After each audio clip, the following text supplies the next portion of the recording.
in being declassified from the human race and then brought down to a lower race that symbolized color. When we talk black, white, mulatto, he did not want us to be classified in these racial categories, but to be elevated back to the human race, where there was only one race, and that was called human. As he said in his famous speech, the Negro finds himself a slave in his own land. That means that, you know, we have been consistently and constantly fighting, whether it be from Frederick Douglass, his writings, whether it be from W.E.B. Du Bois, his writings, John Henry Clark on the African writings, again, Drew Ali speaking about the Moorish history here in the United States of America. You know, these things that were talked about were just reminders of who we were in the past and what our fight has been in this country. We did not want to be called Negro. We did not want to be called a color. Yeah. Operation Rapper Inquisition. Still here. Operation Rapper Inquisition. All the gods and goddesses. Iron Sheet. Hip Hop lives, yo.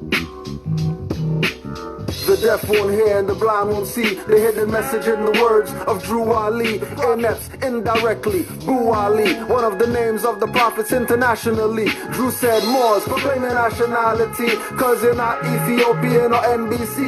So he founded America's MST in 28. Me saying that it will cause debates. I needed to clear up the mess, but most debate so they can big up their chest to prove what they know and what they can do. Recreating the wheel that was created by Drew. When you know the truth, many debate, but few humble themselves and suppress the jungle in self. Do them, I just do me, keeping my gold while they trade in their jewelry. Tied to Rick and nature-based school me. You fool me in your dreams. Dirty Moors think they can mule me truly. Who's the real Drew? Me and we. I see more their religion is my mental degree and where everybody's supposed to be. If not, I guess that's not where you're supposed to be. Hopefully Drew Ali will be seen openly and realize NBC is something you can be. The deaf won't hear, the blind won't see. They hear the message in the words of Drew Ali. The deaf won't hear, the blind won't see. They hear the message in the words of Drew Ali. The deaf won't hear, the blind won't see. They hear the message in the words of Drew Ali. The deaf won't hear, the blind won't see. They hear the message in the words of Drew Ali. It seems unconscious Moors love the semblance of identity and having no remembrance of their Moorish past, no resemblance of the ancestral land inheritance. Love being the children, not the parents. To do any activity asking for clearance. Their minds like crystal, nothing but clearance. Everyone can progress in their land, the heirs can't. It's your status, stop blaming racists who bleed just like you if you shank their faces. You Moors flew here in pyramid spaceships and they use that as an emblem on their aprons and can't be free if not Moorish Masons. Black or more Europeans are not Caucasians. Coming to the new world to civilize pagans with boats and harbors from mosques on hills, we sending in agents. The deaf won't hear, the blind won't see. They hear the message in the words of Drew Ali. The deaf won't hear, the blind won't see. They hear the message in the words of Drew Ali. The deaf won't hear, the blind won't see. They hear the message in the words of Drew Ali. The deaf won't hear, the blind won't see. They hear the message in the words of Drew Ali. We transcend and ascend in this. It's a journey, just like the Moors traveling. Worlds upon worlds that's found within. They gotta touch her as we exhale. Past all distorted truths and the lies they tell to keep y'all from drinking at the well. Divine love, that's the fountain of youth. Son, peep it, this is the alchemist's secret. Restoring true unity, resurrecting a community. So every day awake the fight. Though it's hard, it's rest God. And every demonstration I'm penetrating to the depths of the mind. A noble chief, well kept and refined. Your feeling is bright like the star Sirius. This musician is the son of man. I look within, drew Ali on the canvas of my soul to replenish the whole, replacing the old is critical, reaching to the pinnacle. Native and original MC that's relevant, and the style is intelligent, but I keep it interesting. Dropping true math in the cipher if you enter in. The law is the center, so study yourself and be renewed. That's elevation, restoration through contemplation and meditation. Now the soul's navigating, manifesting all creation. The room of this mic, utilizing the light on the path. My body is an astro lab. I take the right actions, and my compass is compassion for internal alchemy. The deaf won't hear, the blind won't see. They hear the message in the words of Drew Ali. The deaf won't hear, the blind won't see. They hear the message in the words of Drew Ali. The deaf won't hear, the blind won't see. They hear the message in the words of Drew Ali. The deaf won't hear, the blind won't see. They hear the message in the words of Drew Ali.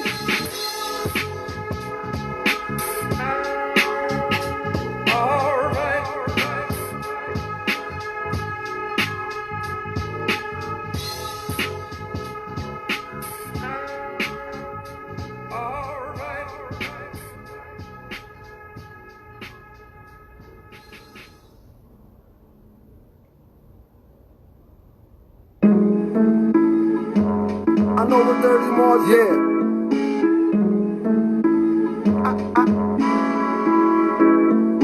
I know what Dirty Moors did to Drew Ali.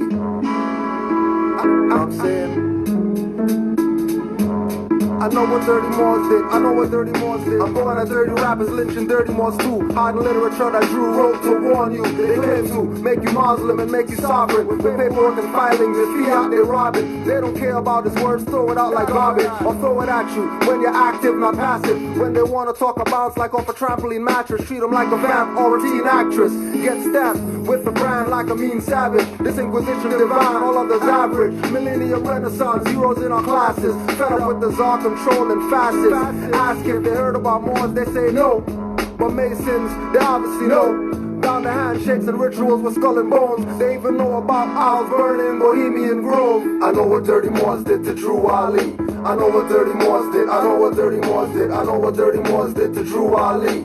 I know what Dirty Moors did. I know what Dirty Moors did. I know what Dirty Moors did to Drew Ali. I know what Dirty Moors did. I know what Dirty Moors did. I know what Dirty Moors did to Drew Ali. I know what Dirty Moors did. Dirty Moors killed Drew. I read the FBI papers on loyal Moors, emergency fund rapers, Moorish literature and divine bylaw changers. Might as well say Drew Ali was born in a manger. Prophet puts poison aside and his food smell danger. Got me treating every Moor like a stranger. Grand Chief Punkin stumbling drunk in their feds. What was proclaimed for every meeting was not read. Some Moors are so active, Prophet can't be dead. Thanks Moorish teachers away, I can't be led. Actions speak, then I consider what's said. And what's said was study, then study yourself. Honest to the Prophet over Drew Ali. I know what Dirty Moors did to Drew Ali. Everybody wants to be just like Drew Ali, but nobody wants to care about Drew Ali. I know what Dirty Moors did to Drew Ali. I know what Dirty Moors did. I know what Dirty Moors did. I know what Dirty Moors did to Drew Ali. I know what Dirty Moors did. I know what Dirty Moors did. I know what Dirty Moors did to Drew Ali. I know what Dirty Moors did. I know what Dirty Moors did. I know what Dirty Moors did to Drew Ali. I know what Dirty Moors did.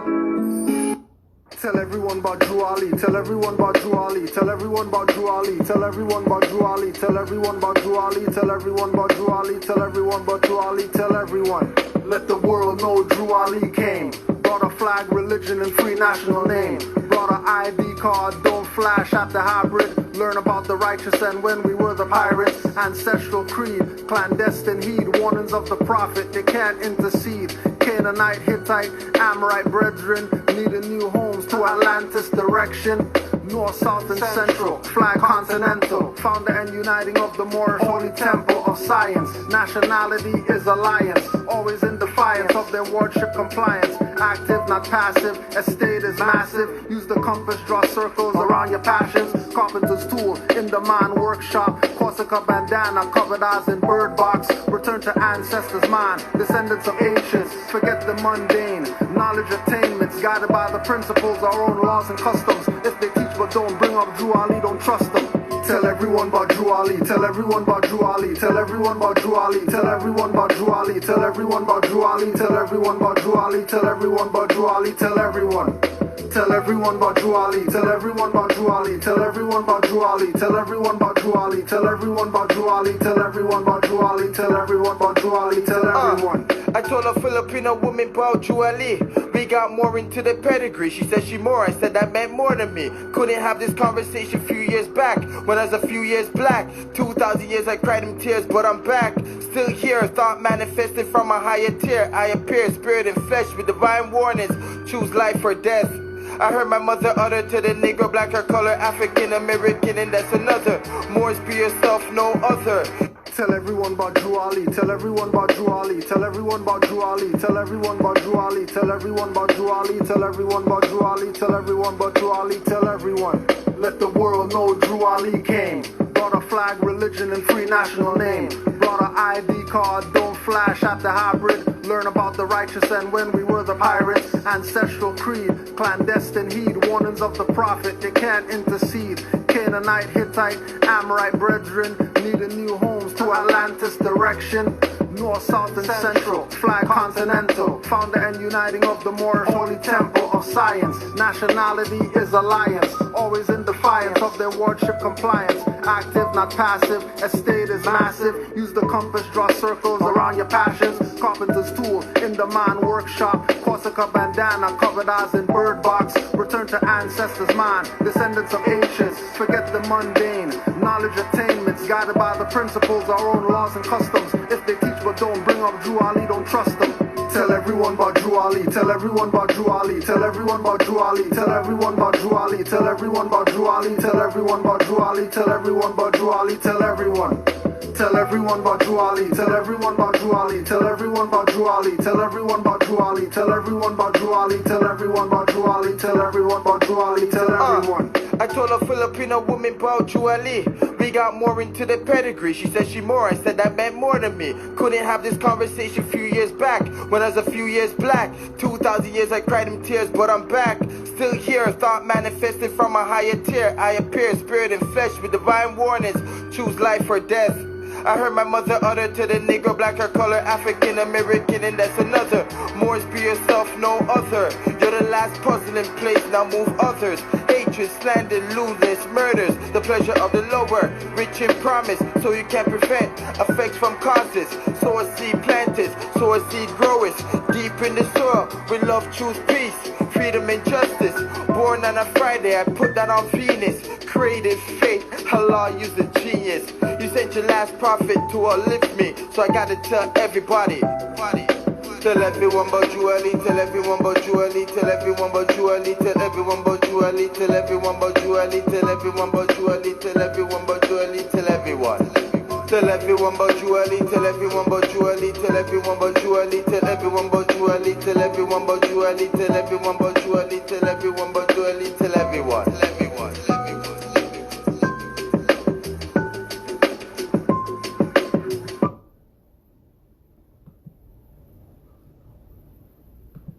Peace, Moors. Islam.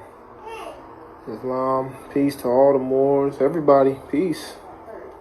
That's what it's about. But I'm like Peter Tosh. I don't want peace before I get equal rights and justice. But I'm gonna show you something real quick.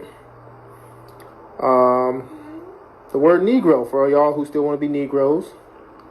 What is meant by the word Negro? This is out of the Quran Questions for Moorish Americans.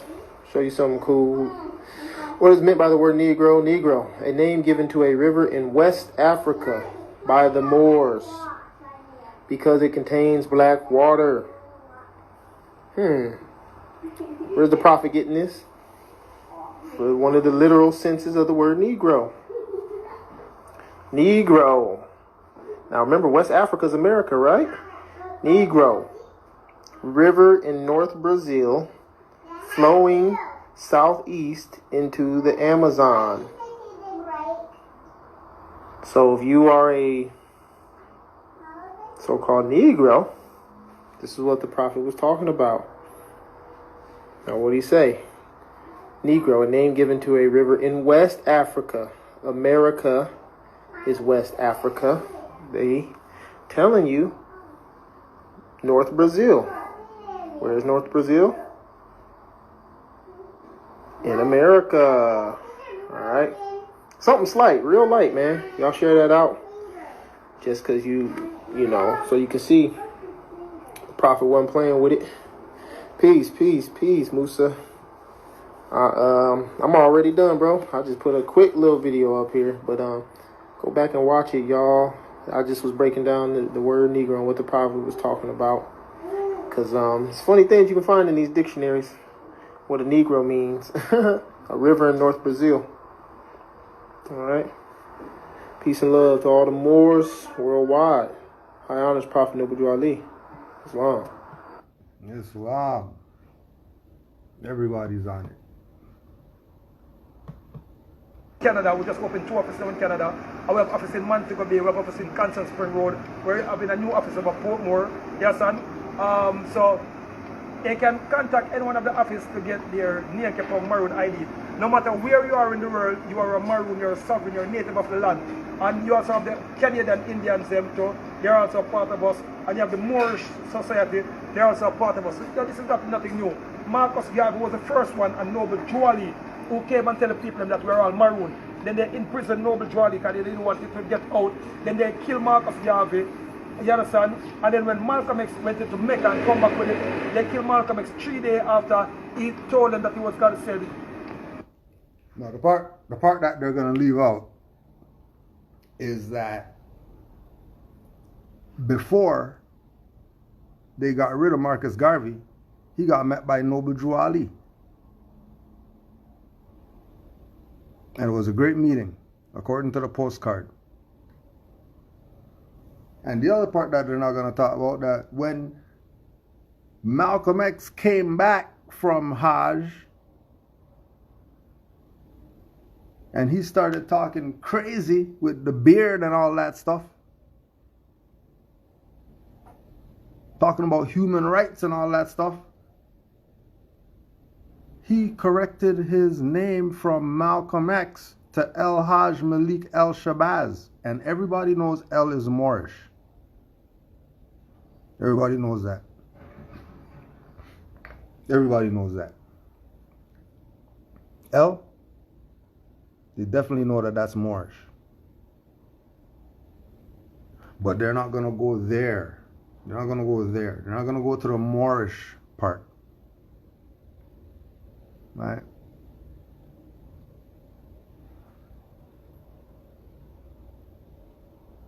NBA legend Isaiah Thomas went on NBA TV and told these people about Noble Drew Ali and the Moorish Empire over here.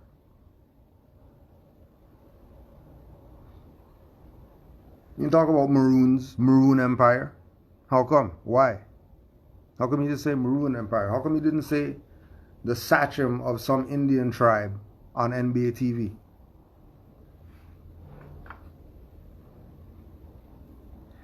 How come he didn't name some Indian prophet as the foundation over here? How come you mentioned Noble Drew Ali and Moorish history? Whatever that entails.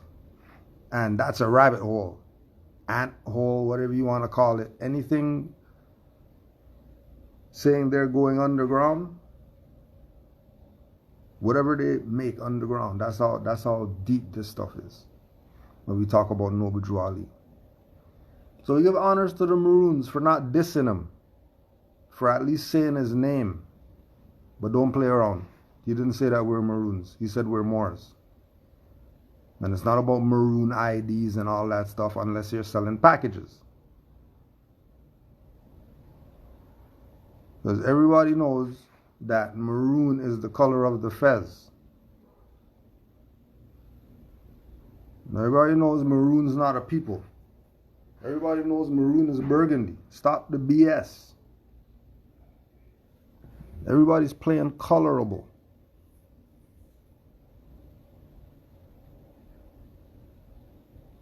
Right? Everybody's playing colorable. Date now is October.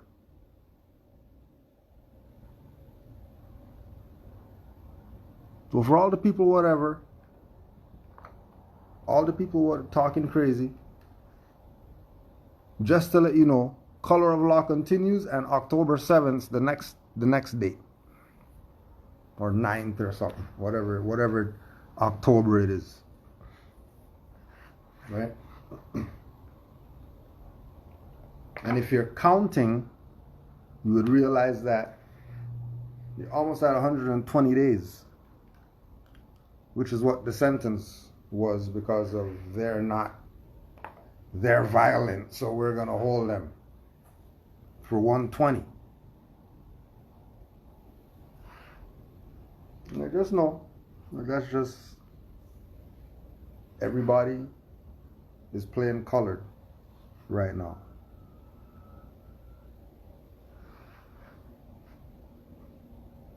And all I need to hear is the date, because we already know what's up. These people know what they're doing.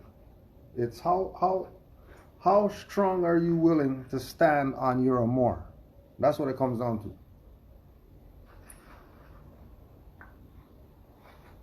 The European, Noble Drew Ali told the Moors, the European is going to look death in the face.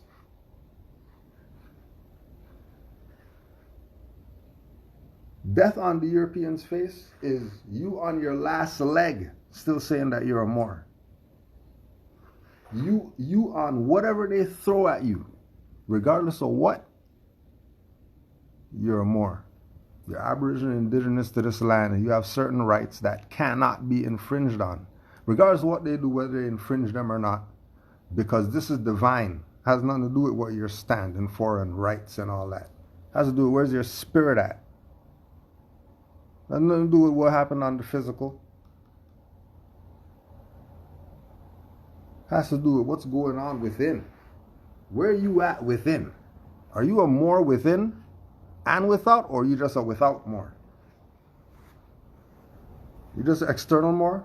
Allah, Father of the universe out there? Or are you within Moor? If you're within Moor, then you know that this is divine before it's national. And if it's divine before it's national, then you better get yourself aligned. Stop playing games. The external is the matrix.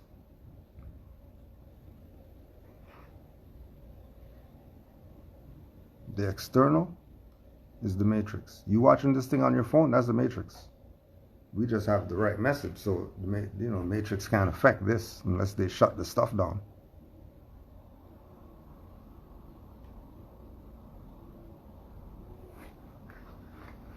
Because this is divine. They can't stop this. This is for those who know about it. If they don't know, this doesn't matter to them. This is only for those who know. Only for those who know. If you don't know, then no. Just go do your nigger stuff over there.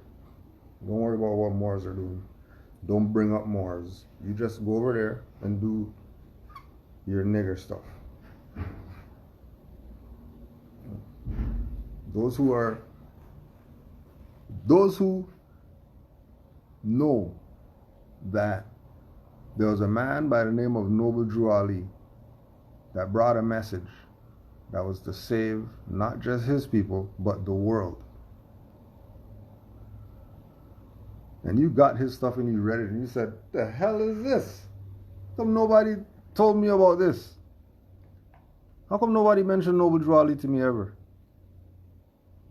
How come people just go by it quickly, never go into what it is that he was really talking about? How? Nobody mentioned him? And if they do, it's just some pass-by thing, as if he never did nothing. But here go the Maroons talking about he said that we're Maroons. How did he say that we're Maroons? We're not the dummies who never read Noble Drew Ali's literature. We're not the outsiders like the Maroons. We're in this. We are more Science Temple of America. Matter of fact, our temple is the prophecy of Noble Drew Ali wanting temples in Toronto. We're it. And now there's all these pop-up people now popping up, different bodies of, whether it's Braswell Bay, whether it's whoever, Amexum and all them, all these more, Bratton Bay. Doesn't matter. Whoever they are calling themselves Moor Science Temple and calling themselves Moors, if they're near Canaanland and they never checked in with us first, they're a fraud. Because Moors near Germany check in with us when they get over here. Moors near every jurisdiction that's ever visited Toronto for whatever, checked in with a Moor here, with one of the Moors here. One of the Moors. Well, everybody knows who the Moors are, the ones who they see. Everybody checks in. Majority of the people who are claiming that there's some Moor Science Temple of America now came from us. And they left because they're a traitor. And we caught them in their treachery. And opposed to repent for their sins or whatever like that, pay their back dues and get back down with the program, then go over there and start some new stuff, trying to play like they're somebody out here called Moors doing something, when all of them are sucking off of what we've been doing for probably since the 2000s. Even when we weren't Moors, this was divine. We weren't running this. We were just sitting back like, what the hell is this? There's Bobby Hemmett right there sitting in front of me right now. How's Bobby Hemmett sitting in front of me in Toronto right now? How's Kaba Hiawatha Kamen sitting down with me right now? How am I sitting down with dinner at Jose Pimenta Bay and other Moors, and we're just sitting around looking at each other like, hey, that's the guy from the videos? What? You know how nuts it is? We don't run this. We just sit back watching this stuff happen. Praise Allah that we're part of it to see it happening. Real time. No. Crazy it is.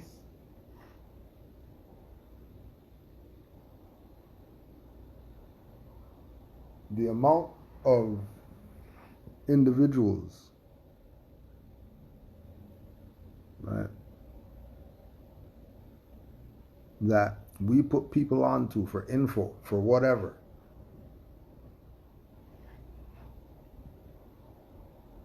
Queen Afua, Sebi, you name them. Any and everybody. When they came out here,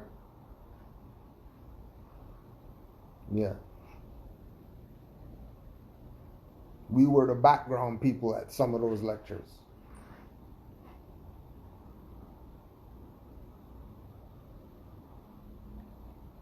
So we've been through and through and through and through and through and through and through and through. Came out the other end and then realized that all that was BS. There's Noble Drew Ali and nobody mentioned him ever. And then if people mention him, it's stuff like this. Yeah, Noble Drew Ali and Garvey and not give the full context of what was going on at that time.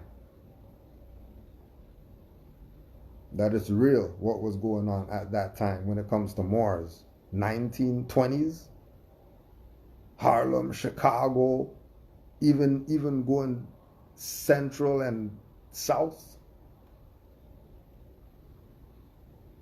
When St. Louis, Jerry Lewis Bay and those Moors who had their jurisdiction locked down. As much as there's conspiracy, even Dr. York, had it locked down. The Europeans couldn't do anything because the Moors were in control and the people were backing them. Going to meeting Moroccan ambassador and all this because they're a dumb nigger? They're a drug dealer? Really? They're a dumb nigger drug dealer. They don't know anything about anything. But they're gonna go meet Moroccan ambassadors. And you don't get it. And then here come the Maroons now because everybody's in a panic with the Jamaica BS. And then now because they should have been talking 30, 40 years ago, now because Moors now, because we know Moors near that jurisdiction, who went to the Maroons. Yo, we're talking about nationality and birthrights, whatever. They're trying to convince them, don't be Moors, be Maroons. These are Moors who are there right now. This is how Maroons are talking. Come and get Maroon stuff. When the Moors been telling them, this is 3-4 years ago, telling them. Maybe even longer than that. Telling them, yo, it's about nationality and birthrights. It's not about this Maroon stuff. You think they heard the Moors say? Nah. But then what they're gonna do is throw in Noble Drew Ali's for some Moors to go support them on some Maroon train.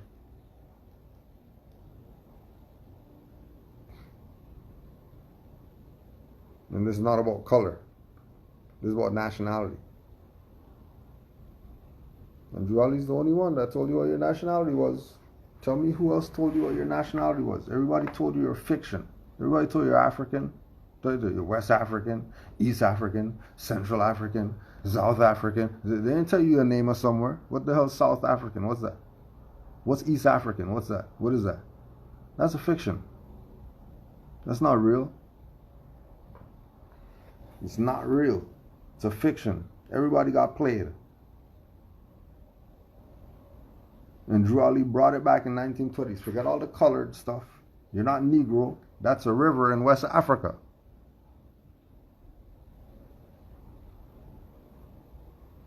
That's not people. It's a river. You're not a river. Stop the BS. But no, you're gonna play your BS. Of course you are. Of course you're gonna play the BS. Of course. How the specter of Islam fueled European colonization in the America. Alan McHale considers the historical ripples of Islamophobia. Islamophobia? Thought they said that was some new stuff. Thought it was some new stuff because of September 11th and all this. I thought that's what Islamophobia was. Invisible planes going into towers and stuff. The plane that nobody saw coming from anywhere except right in front of the buildings. I mean, something weird. You could wear the mask to go to the washroom, but around the table, you don't have to wear it. I don't think something's weird. You can't tell me that something's not weird.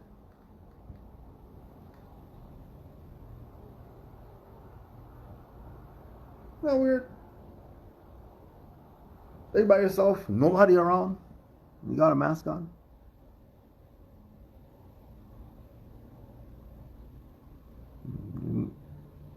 You only get it from somebody. That's not just weird to you.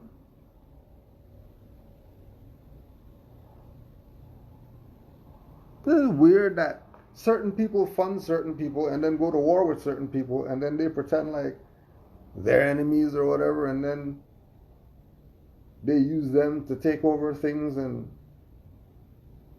then videos of them murdering people, and you're thinking That's yesterday when that was some 2005 footage of some massacre or something. Is it me or is stuff weird right now? Like when people say, when we gotta get back to norm. You know how far norm is from where you're at right now? Do you know what you have to go through to get back to what you call normal? You don't even know how many phases of stuff you've been through, these people testing your incompetence. All because you don't have a nationality. So you're not more. And if you're not more, then you're just floating in the ocean. You're just floating in the vast existence with no purpose. You're not attached to anything.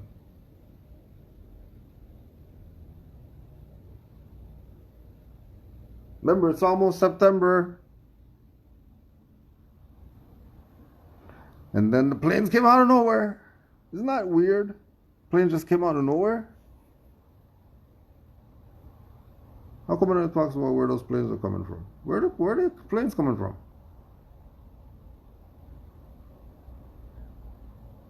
How come they're not talking about it's invisible planes?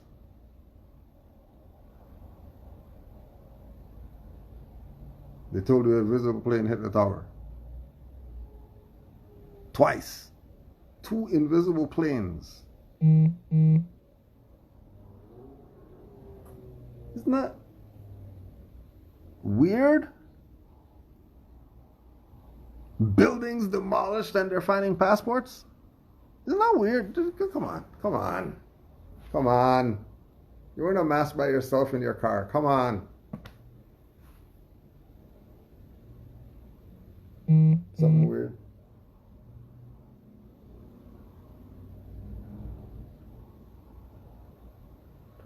Let's see what they got to say in this thing, because stuff is weird. Because so how the specter of Islam fueled European colonization in the Americas. That's 1400s. So what September 11th, Islamophobia and Taliban, Al-Qaeda, and oh my gosh, and Islam's trying to take over, and then, but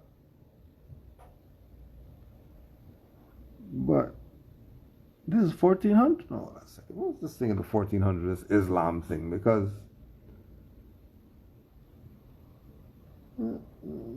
let's see what's going on here. As every school child learns, Columbus set sail with India on his mind's horizon. Rarely, though, do school children learn why Columbus sought to cross the Atlantic. Hoping for an alliance with the Grand Khan of the East, he aimed to retake Jerusalem and destroy Islam.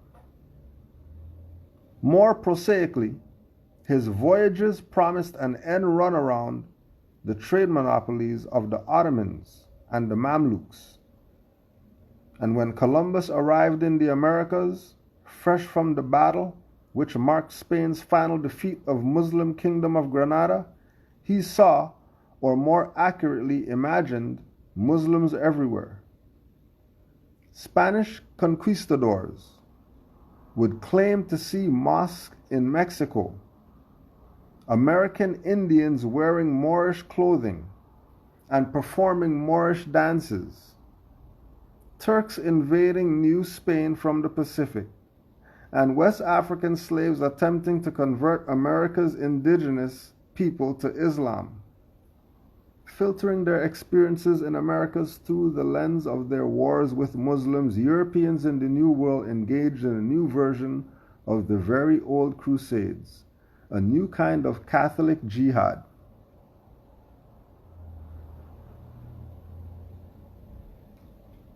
So, they've been had beef.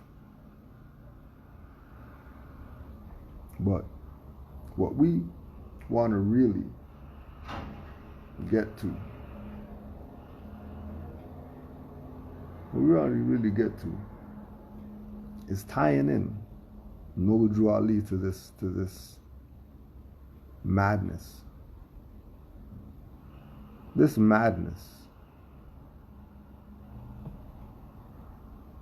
There's always somebody out there researching this individual, Noble Drew Ali. And it's interesting what people find out doing their research. Because there seems to be this thing of, trying to keep what he's doing out the public's mind. And when you check what people found out about what he was doing, you have to look at this totally different than how people been telling you that it is.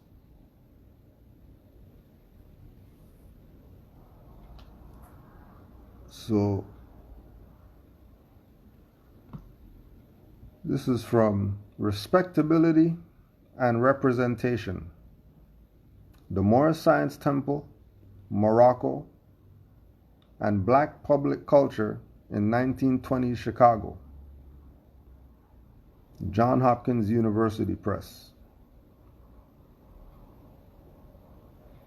Nonetheless, in 1927, in spite of his resemblance to the exotic mystic advisors frowned upon by so many skeptical blacks, Noble Drew Ali was the first and only American prophet to win the promotional support of Defender owner Robert Abbott. The Moors accomplished this by staging respectable public appearances, similar to those that local black leaders held regularly. On June 30th, they undertook a well-publicized visit to Chicago Republicans postmaster Arthur Lueder. Arthur, Lueder. The postmaster. Noble Drew Ali's wife, Pearl Ali, and two other prominent Moors toured the post office and visited with numerous black postal employees. A Defender reporter attended the visit, producing an article which veiled its promotional intent thinly.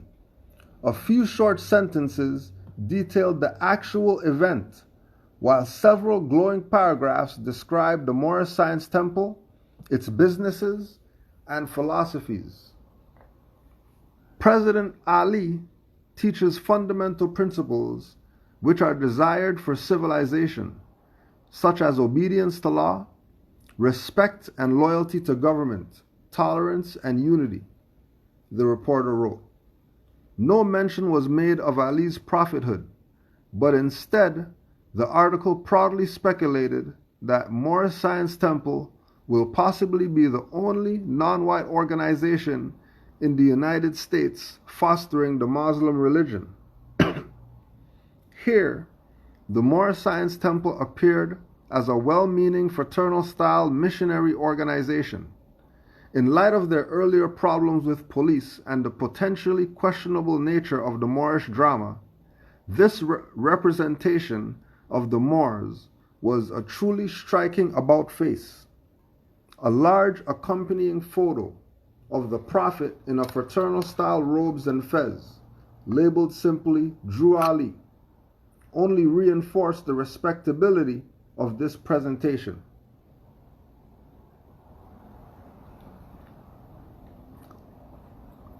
How come the Moor haters don't find this when they're looking up Noble Drew Ali?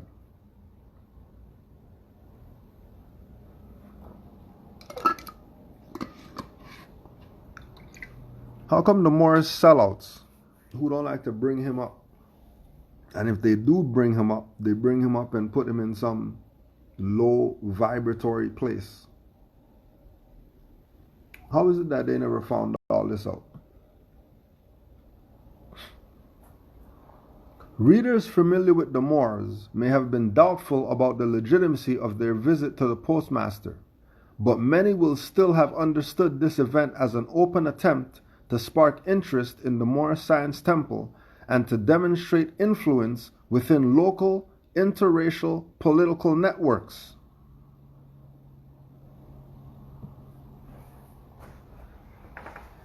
So these Moors are going to visit the postmaster.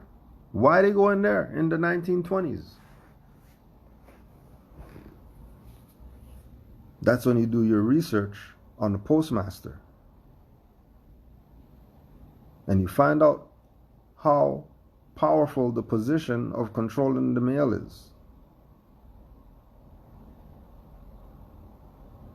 And recognizing that every jurisdiction has a post. Everybody has a post that they're supposed to hold. Right? Abandoning your post is very serious. That's how important posts are. So if there's a master of those, don't take the stuff that Noble Drew Ali was dealing with lightly.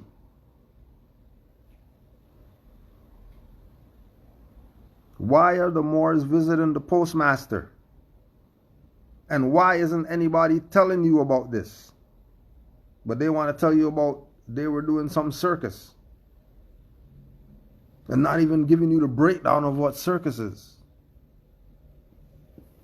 Playing you again.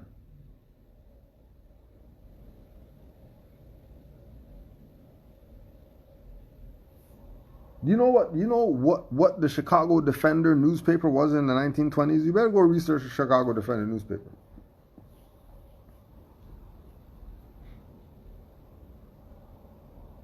That paper backed the Moors. Printed everything that the Moors were doing while everybody else was playing, nah, they're not messing with it because look, it's the, oh, look, it's, well, they got the funny hat on and whatever. We can't do stuff with them. But these people are going to go meet with Postmaster and he's seeing them. He's welcoming their invitation.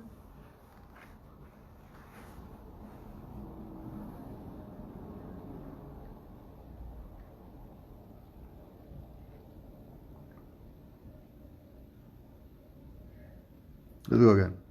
Readers familiar with the Moors may have been doubtful about the legitimacy of their visit to the postmaster, but many would still have understood this event as an open attempt to spark interest in the Moorish Science Temple and to demonstrate influence within local interracial political networks.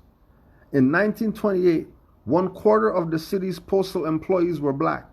Most African Americans perceived a job at the post office as a prestigious position where they would suffer from little discrimination and would be paid well.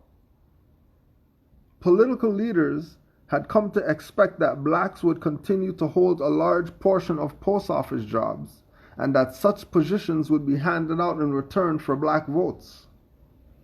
In a city run by Republicans since the 1927 election, Ali's visit to Chicago Republican postmaster implied a desire to make a place for himself in this network of political power and favors, perhaps in hope of becoming a broker of postal jobs himself.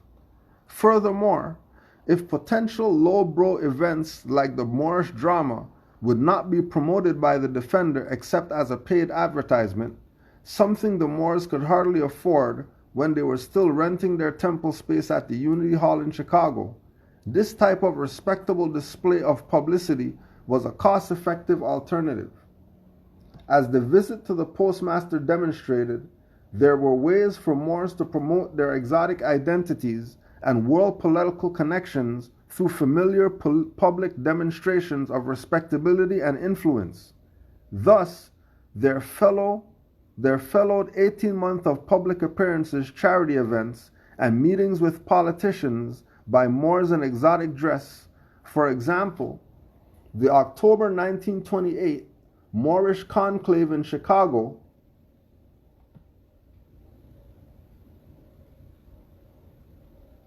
(3,000 Moorish American delegates who attended a Moorish costume ball).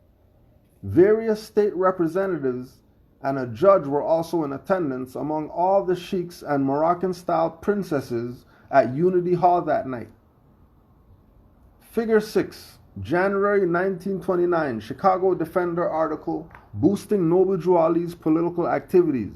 Note the proximity of this piece to hoodoo and patent medicine advertisements, including one for Moorish straight black hair treatment.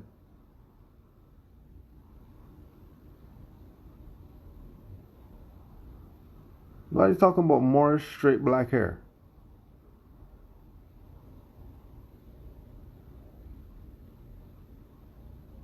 Moorish straight black hair? In the black newspaper? Picture of Noble Drew Ali attending the governor's inauguration?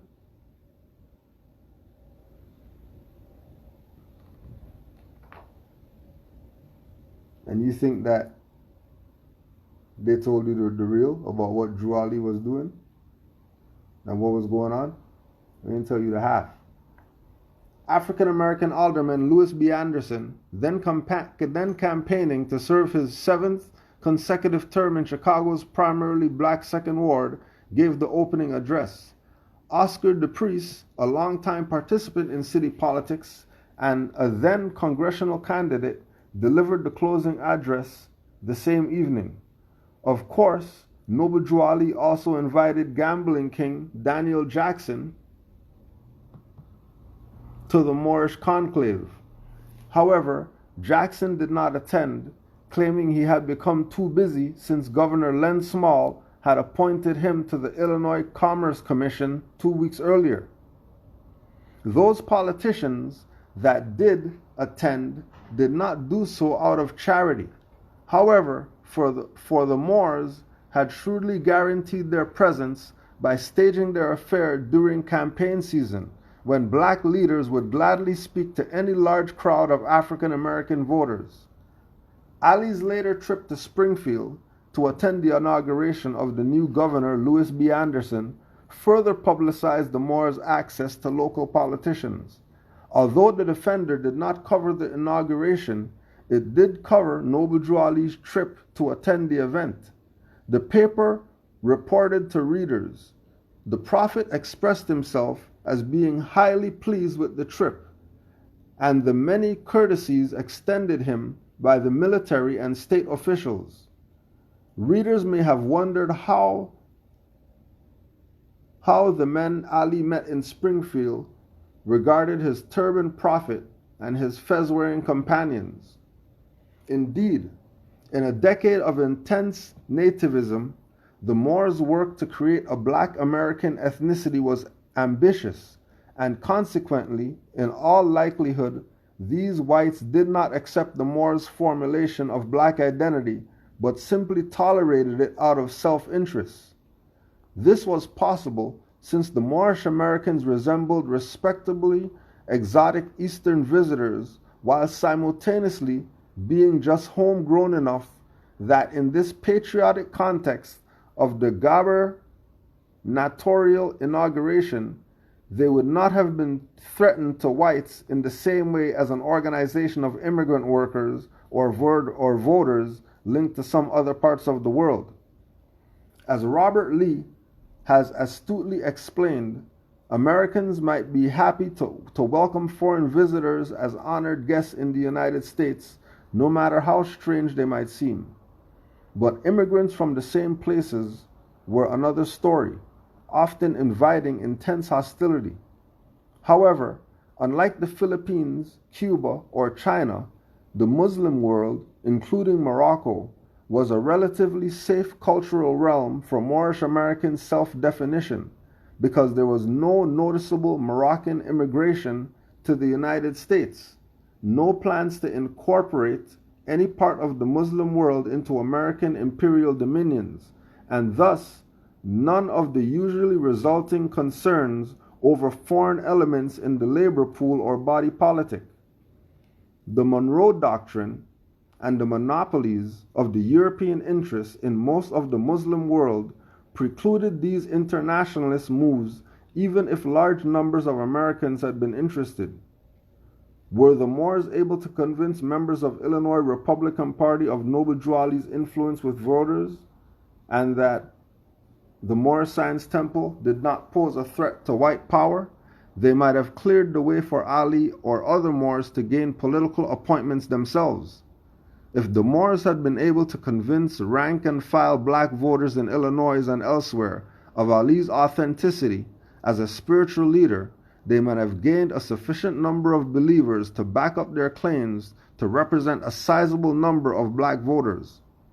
The culmination of the Moors' work to represent publicly their movement as both spiritually and politically powerful occurred on the streets of the South Side during the 1928 Moorish National Conclave in Chicago.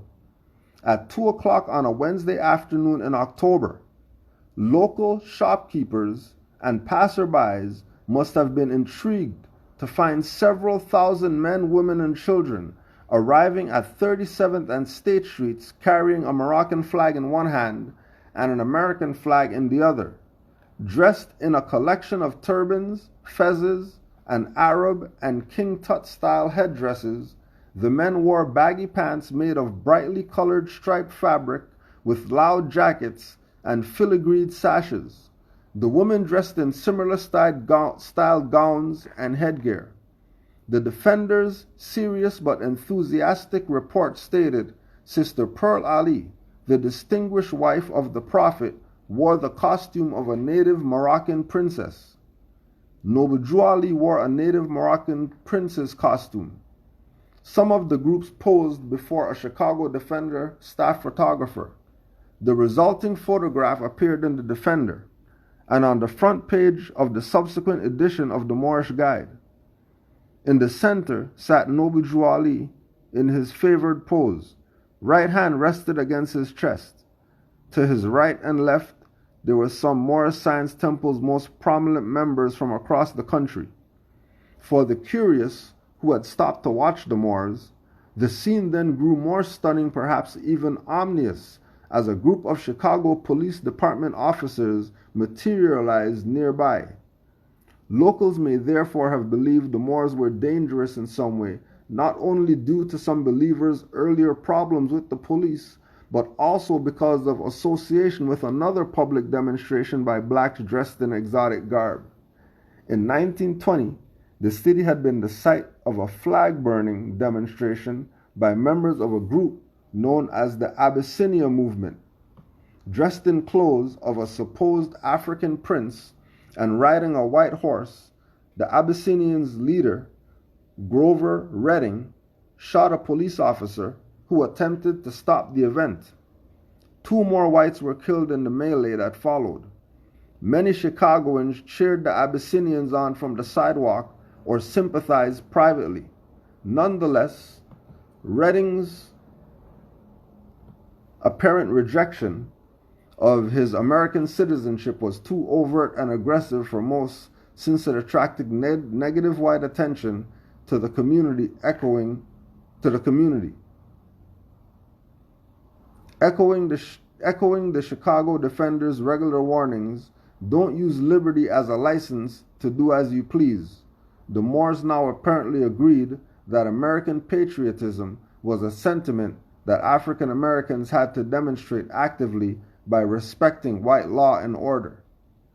Notwithstanding the chance for conflict, the police, in league with the rank-and-file Moors, stepped out into the street beside the Prophet, who had then climbed into his convertible. With the Prophet waving to the crowds, police and the turbaned and gowned Moorish Americans marched together through the South Side for a dozen blocks. The Moorish Guide later bragged, the Prophet, in securing a permit for the parade, also secured a squad of European police to accompany his car in the parade. An escort of white police, so despised and feared by many black Chicagoans, nonetheless signaled the acceptance of the Moors within Daniel Jackson's Second Ward political machine. With the help of Mayor Thompson, Jackson's Republicans dictated to local police which laws would be enforced and which would not, which businesses or religious groups harassed out of existence, which protected or given parade permits. This unusual parade instructed observers that no harm would come to members of the Moorish Science Temple, indeed, that they could prosper as long as they abided by Jackson's rules and did not offend the white standards of morality. Not the white laws.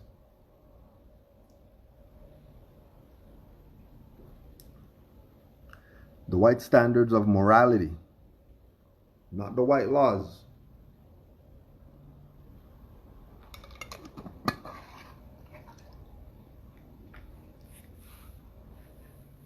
How come they're not telling you about this side of the Moorish movement and Noble Drew Ali? Why they making you think that Moors are domestic terrorists and dangerous and whatever? When apparently they had Chicago locked down. If that's not locked down, then I don't know where your mind's at. Probably not going to be able to talk to you ever again, because if you don't call that lockdown, then the struggle continues. Enjoy. In staging such a parade, the Moors were also cueing audiences to perceive the Moorish Science Temple as a fraternal order akin to the Masons and Shriners. In terms of their relative affluence, black fraternal orders were preeminently site for expression and respectability. Fraternal parades functioned as both internal celebrations as well as entertaining public relations tools, through which fraternalists could simultaneously evoke black pride, American patriotism, and acquiescence to white-defined law and order. In particular, black Shriner parades, like their white counterparts, often employed comic entertainment in men dressed as mock Arabs or Turks. For instance, one African-American Shriner parade in Boston included a participant calling himself Sahara Lizzie, who resplendent in yellow, purple, blue, and orange with weird sleeve decoration, performed a wild dance along the route to the music of his own tambourine. The Defender approvingly reported on another parade, the gaiety of 10,000 desert suns in whoopee colors and a bedlam of noise will give the annual session of their order a real Orient aspect. The shrine jesters will sing and rejoice and give praise to Allah. Here the exoticized faux Arab was eminently respectable. At first glance, these parades may seem to have ridiculed lands many blacks, including the Moors, perceived as the site of a glorious African history. Yet African Americans had fought regularly in court with their white fraternal counterparts for the right to use fraternal regalia and performance. The 1920s were a particular active time for court cases. White Masons, Shriners, and Pythians challenged their black counterparts in court in a dozen states. For example, the Defender carried detailed coverage of the white Shriners' suit against African Americans in Texas over their use of Shriner paraphernalia. Needless to say, whether these orders intended to ridicule Muslims or the Middle East was of little interest. Equally though, the courts were quick to discount the claims of ancient authenticity that each side used to argue for the validity of its respective fraternal order. In fact, for the judges to issue behind the court case had been whether both orders had the right to replicate these decades-old American appropriations of Eastern culture for their own enjoyment and political needs. So even the judge saw that that the whole fraternal stuff is a fraud. Because as above 33 degree, which is all these judges in them, They know that it's Moorish culture. They know that it's Islam. They're not confused that is it Islam or not. They know without a shadow of a doubt that it's Islam. And going back again to the parade, and you have the African American Shriners parade, and they got some fake Arabs and stuff, and then you have the Moors parade. Those aren't the same. Right? Those parades aren't the same thing. You can't compare, Santa Claus parade to the NBA championship parade. It's not the same.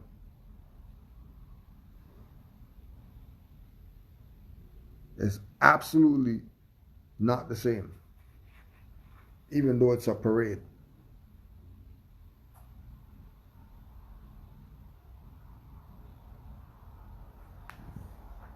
And remember that the Moors parade, those people aren't dressed like that as costume. Those fezzes aren't marked with anything. This is a nation of people.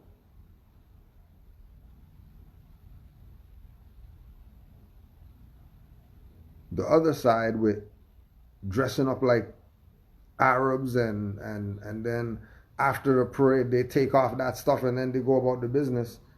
The Moors are staying in their stuff till they go home. The Moors are staying in their stuff until they go home, and then they're gonna put that something else that looks like that on and then go do something tomorrow. Because it's not costume. Our people have been playing costume with the Negro, Black, African, whatever. All that's costume. This is actually when you're not using, herbs or some natural thing as some gimmick, or you heard something over there. It's your culture. This is what you do.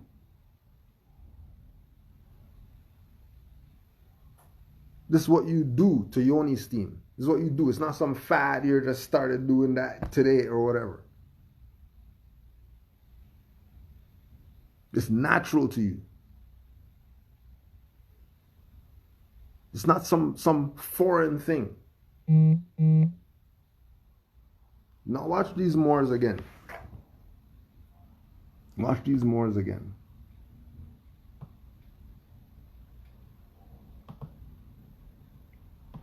And again, this is Respectability and Representation, the Moor Science Temple, Morocco, and Black Public Culture in 1920s. Similarly, for the Moors to gather and parade unopposed through the south side, particularly if the defender reported on the event favorably, was a sign of acceptance. The stakes were particularly high since the local press and black parade culture was so closely linked as to be in a relationship for mutual reinforcement, so that it becomes hard to tell where the ritual or the reportage begins or ends, in the words of David Waldstreicher.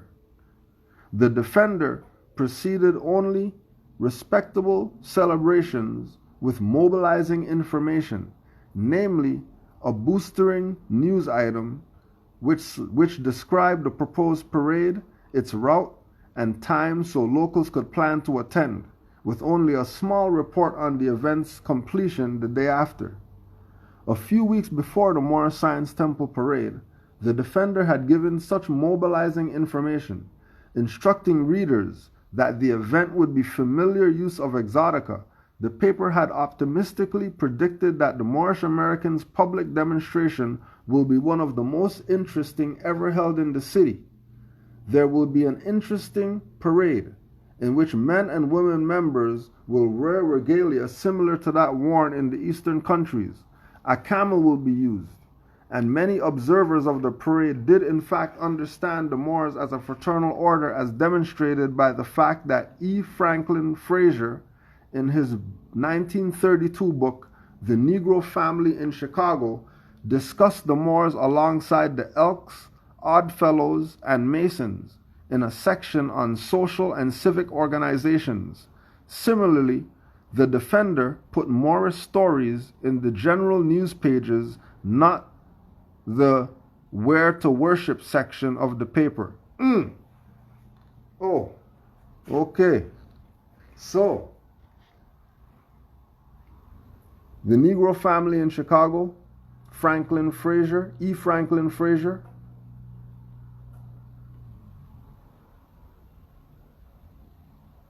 The Negro Family in Chicago, E. Franklin Frazier, where he discusses the Moors alongside the Elks, Oddfellows, Masons, whatever, as fraternal order. Because in that time, that's how our people thought that they can get down, be part of fraternal order. What the Moors were saying is, this is not fraternal order. This is your nationality and your birthrights that the fraternal order is using to play you out of your birthright. And Drew Ali told him that it took away all the secrets. So if all the secrets are taken away, then what do you need secret societies for? Just proclaim your nationality, be a Moor, bring all your Masonic stuff to the temple. Let's go. Nah, you're not down with that.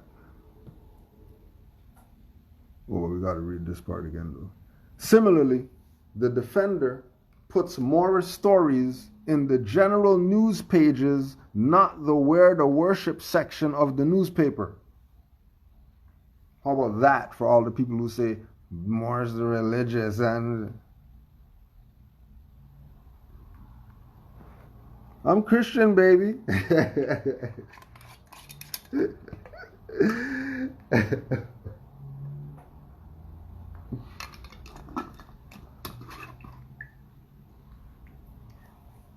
And that Moorish thing.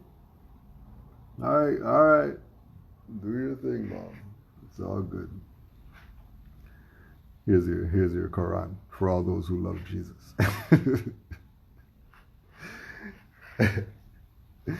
Here's your Quran for all those who love Jesus. See Jesus' name right there? Yeah. What are you going to say now? Nonetheless, the Defender still simultaneously promoted the Moorish Science Temple as a well-meaning missionary movement. A well-meaning missionary movement?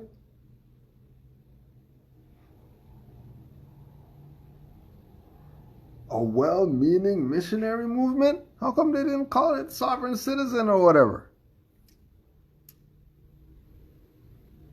How come they didn't call it domestic terrorists like some of these Moors?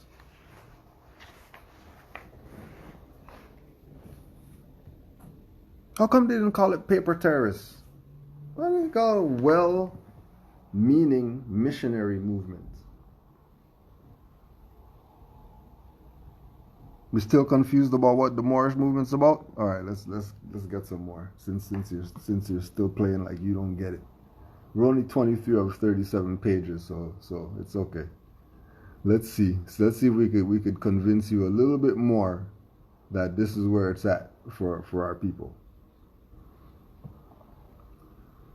That November, the paper publicized that Noble Drew Ali and his associate, Richard Ross Bey, had gone on tour to Moorish science temples in a number of cities.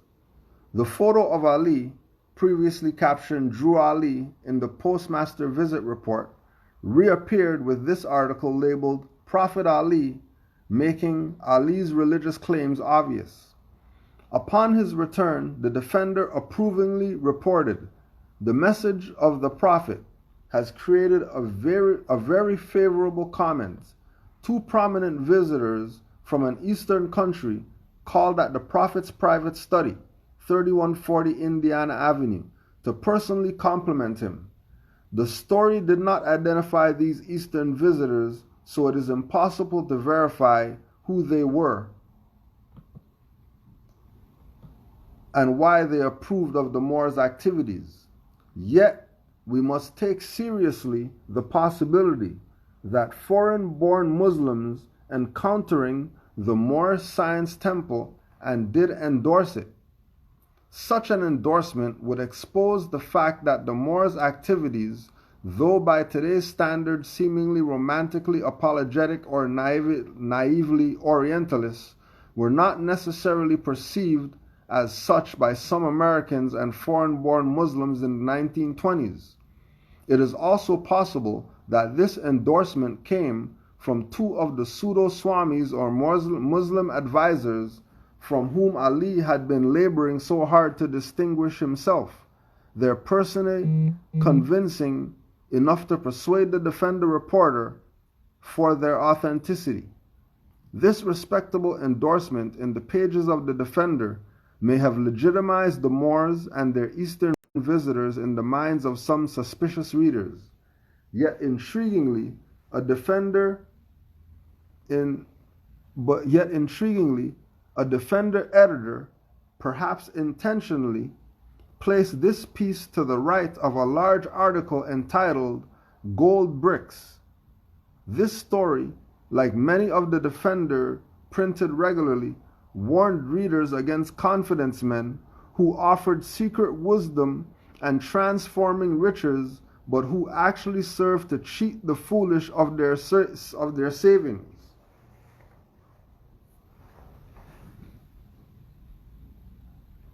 Right? So the inside individual, remember we showed you the picture earlier with the Prophet on the page with the Moorish hair, the Moorish straight hair. And then now we're given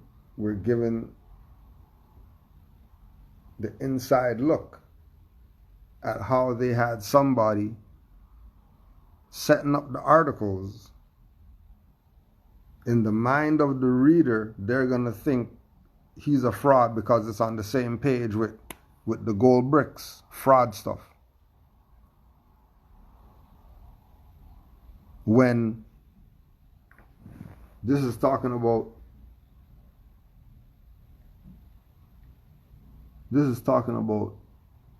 his position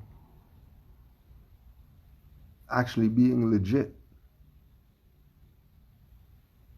This is after things have happened. His position is legitimized. And they're still trying. Doesn't that let you know something? Obviously he was onto something. If they're going to go this far, to have the trader, right, the editor is the trader. No wonder everybody looked at the Moorish movement as some whatever, because guarantee in all them papers they probably had some type of BS article next to the Moorish article, which the people are obviously going to look at it as BS.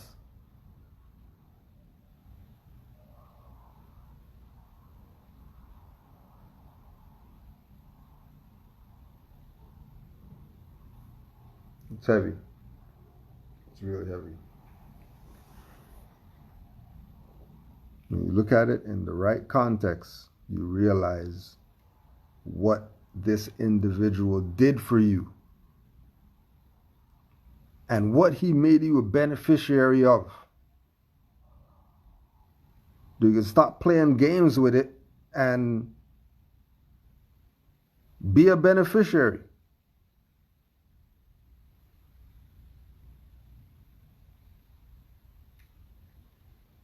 Of course, Moors are being. Moors been being. Didn't just start yesterday.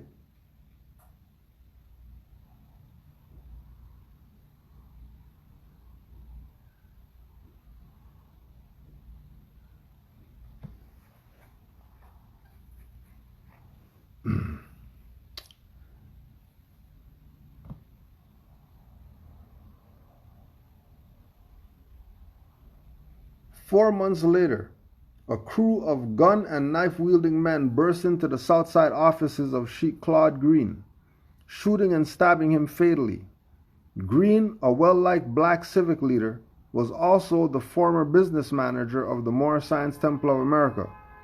Rumor had it that Noble Drew Ali was behind the assassination, that he and a number of his followers were engaged in celebrations at his home when police arrived to take Ali and 40 rank-and-file Moors into custody.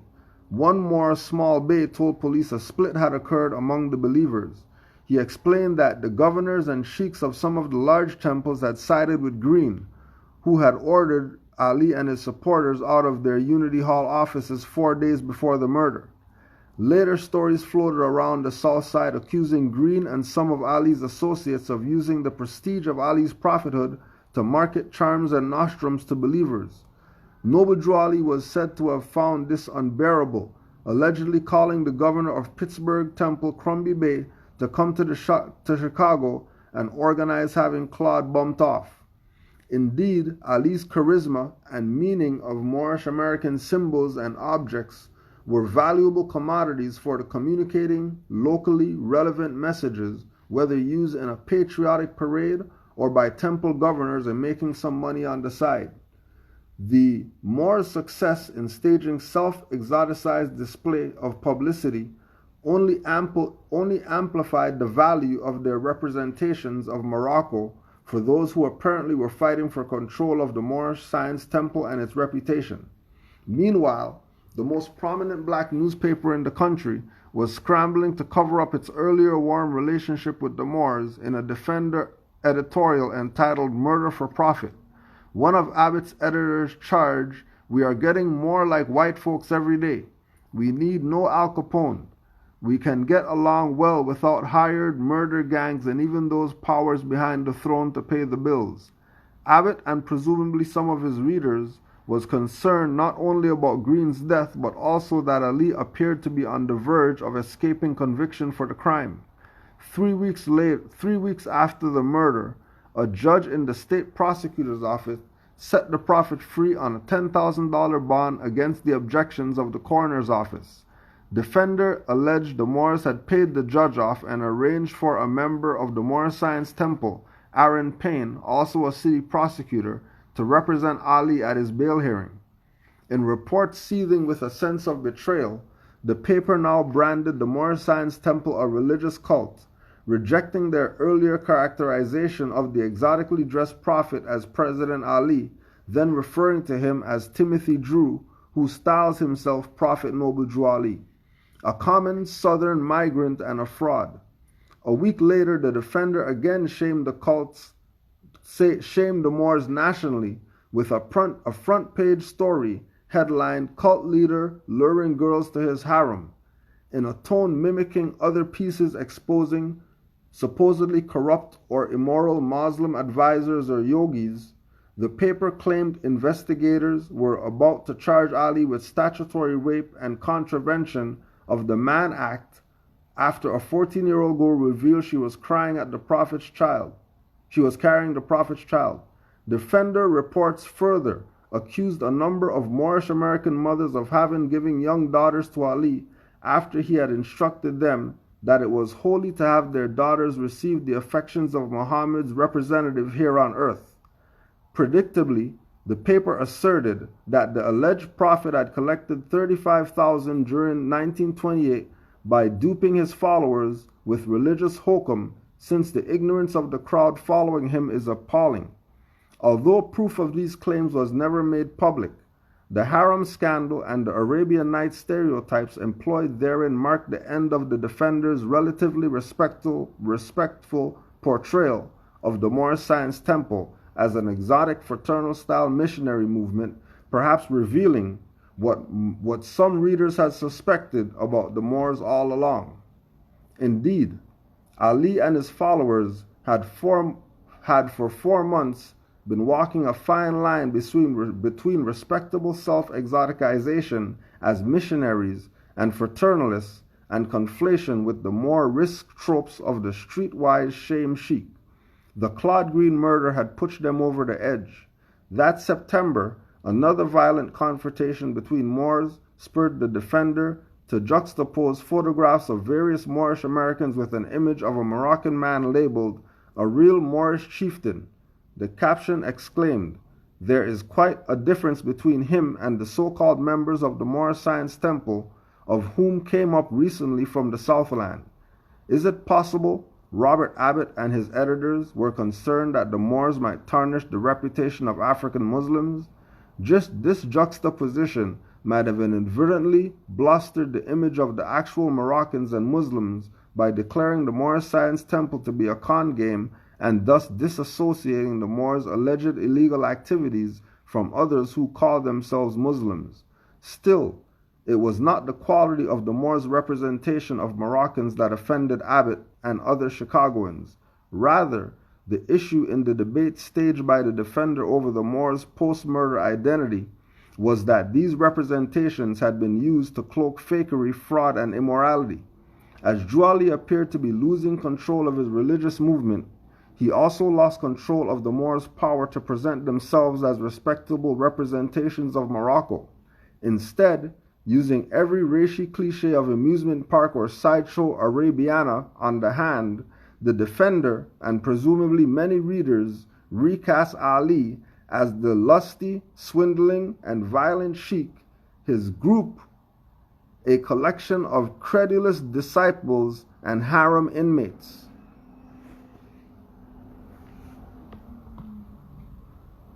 Soon after the airing of the Moorish scandal, Noble Jouali died suddenly at his apartment. The newspapers never identified the cause of his death, although possibly it was a result of injuries sustained while in police custody. In death, the defender presented Noble Jouali in his last public appearance, his funeral procession, decked out in their Sunday's best, most in gowns and fezzes or headdresses. The Moors marched again through the streets of the south side with the Prophet's coffin posing one more before a defender photographer. Following the event, the paper published on the back page a large picture of the Prophet in his office months earlier. Editors only published the courtroom photos, similarly public but unflattering statements of one's identity. Members of the alleged hit squad. On the day of Noble Jouali's funeral, one Moorish American woman predicted that Ali's spirit would inhabit his chosen successor, attorney Aaron Payne. Another believer told the paper, the Prophet was not ill. His work was done, and he laid his head upon the lap of one of his followers and passed out. Ali's public image never managed to convey the deep respect many Moorish Americans had for him as a religious leader. Moorish Americans' continuing confidence in Noble Jouali, to this day in fact, may give some hint as to the possibility that some readers of the Chicago Defender also saw through Abbott's smear campaign. The events surrounding the murder of Claude Green, Noble Jouali's death, as well as a later shootout between Moors and the Chicago Police Department were front-page news for the Chicago Defender and Chicago Tribune, among other newspapers in the late 1920s and early 1930s. No wonder the notoriously paranoid FBI began surveillance of the Moorish Science Temple in the 1930s, when much of the information they must have had would have been culled from police records and the racy sensationalist coverage of the local newspapers. These public events further shaped academic understandings of the Moors and other black alternative religious movements like the Nation of Islam as inherently dangerous shams. Had the Moors been a secular political organization promoting free love or radical resistance to white power, local elites and many respectable working people might simply have written them off as immoral, politically reckless. But the Moors' claims to Moroccan ancestry, while getting a foot in the door of black public culture, nonetheless opened them to accusations of carrying out a fraud against fellow blacks once the Moors' laundry had been aired publicly.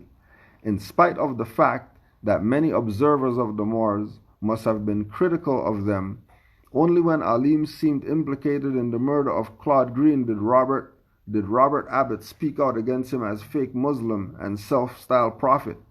Together, the beating Ali received in police custody and the information the police detective gave the defender reporters at that time seemed to demonstrate that the Chicago police was also no longer willing to tolerate politely Ali's claims to prophethood. What we learn from these facts is that these powerful Chicagoans only directly challenged the Moors' presentations of themselves as representations of Morocco as a way to discredit them from crossing the lines of black respectability and breaking the wrong laws. Here, Americans used old cliches and stereotypes drawn from their culture more generally to counter the Moors' local formulations, to criticize the cultural authority of the Moors as representatives of Morocco and African American identity. Still, Chicagoans themselves might not have agreed on a single reading of the Moor Science Temple. Those men and women who saw Moors arguing with their detractors on street corners, watching the Moorish parade, or though living in a distant city, read about the Moors' rise and fall through the defender, experienced many representations of the movement. Observing the Moors, they may have asked, were the Moors really Moorish American or simply uppity Southerners passing for Moroccan travelers? Was Noble Drew Ali an authentic Muslim missionary or a sham sheikh and a murderer? Was the Moor Science Temple a religion, a fraternal order, or a spiritualist organization feeding local gambling works? That the answers to these questions were difficult to sort out demonstrates that these Americans experienced the Muslim world in many conflicting permutations and in complicated relationships with other issues, politics, and contexts beyond their control. For those who strove to shape public opinion, like Noble Drew Ali, Robert Abbott, or the Chicago Police Department, there was no guarantee how one's representations might be received by observers. Even within the Moor Science Temple, there was disagreement, which may explain why the Moors are so difficult to read. As early problems with police or the fight over the use of Ali's charisma to market Lucky Charms and potions showed, believers were divided over whether Moorish American identity was to be a symbol of streetwise popular religion or well-to-do community, uplift, and savvy attempt to live in the U.S. as a model minority of sorts. Either interpretation divorced African Americans from the South and the history of Jim Crow to some degree, but only the latter allowed for the type of respectable exoticization upon which some Moors knew their political power was contingent.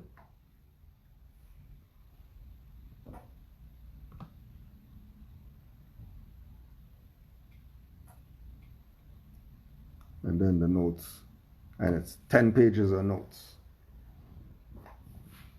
where you get all the references. Nothing new under the sun.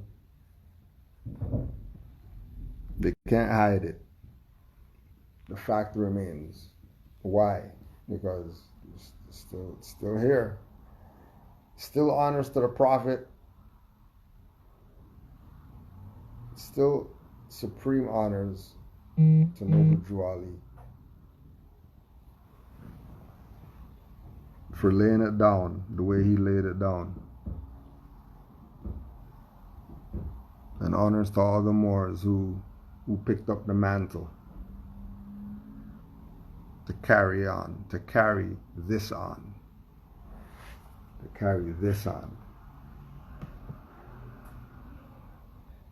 So don't fall for the Maurophilia. Don't be scared of your birthrights. And you could look this one up. In memory of Moors, Maurophilia, and national identity in early modern Spain. Don't let them give you Maurophilia.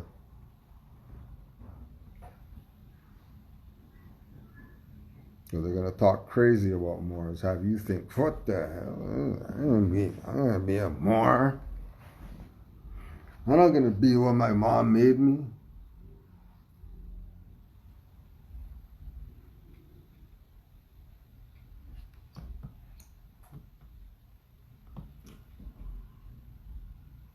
put it on the record.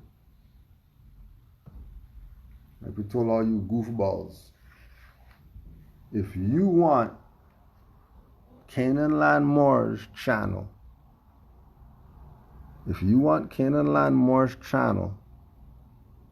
to do a presentation by Shembe so he can give us all the facts and all that stuff, you have to pay us to put him on our channel to do a full class. Okay, Malik Day? Just wanted to put that out there in case you're watching. We told you 50 grand and we'll let him talk on our platform. If you're not going to pay the 50 grand, then FOH. We're not bringing him up here. We're not bringing Tamara up here. We're not bringing Abdullah up here. Because we already have enough stuff with Abdullah. And I don't even know Tamara. And I don't even know Shem.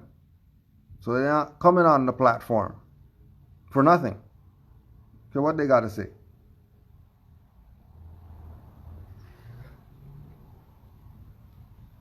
Put in Canaanland Moors, Abdullah Bey, you got enough stuff to study for a year. We don't need to do any more of him. We've got what we've needed. Not going to suck the master teachers dry like you people. We're going to let them live. And we're going to go over here and go study. Bothering the master teachers with your BS. If you want to get them on here, 50 grand. And we'll bring them on. And any other traders that you want. If you want us to bring them up, no problem. Pay your 50 grand and we'll